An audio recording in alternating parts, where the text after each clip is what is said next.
কলকাতায় ফের টার্গেট একাকী বৃদ্ধা। একাকী শয্যাশায়ী বৃদ্ধার বাড়িতে অবাধে লুটের ঘটনা।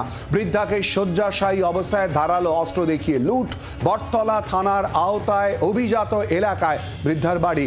নগদ 15,000 টাকা এবং লক্ষাধিক টাকার সোনার গয়না নিয়ে লুট। এই ঘটনায় বাড়ির কেয়ারটেকারকে জিজ্ঞাসাবাদ। তাকে ধারালো অস্ত্রের ভয় দেখিয়ে রিমোট পরিচালিত গেট খোলায় একজন দুষ্কৃতী, দাবি কেয়ারটেকারের। সূত্রের খবর, বাড়িতে ঘটনার সময় একজন পরিচারিকা ছিলেন। দুষ্কৃতী তার পরিচিত কিনা খতিয়ে দেখছে পুলিশ। কয়েকদিন আগেই বাড়িতেই পড়ে গিয়ে আঘাত পান ওই বৃদ্ধা, আর সেই থেকে কার্যত শয্যাশায়ী 68 বছরের মধুমিতা মিত্র।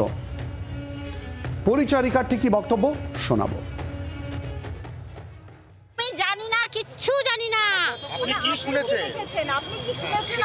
আমি কিচ্ছু শুনিনি। আমি দেখিওনি। আমাকে গেট খুলতে বলেছে, গেটটা খুলে দিয়েছি, দিয়ে শুয়ে পড়েছি। আমি নিচেও নামিনি। আমি জানি না। বাংলার আওয়াজ, বাঙালির আবেগ, জি 24 ঘন্টা।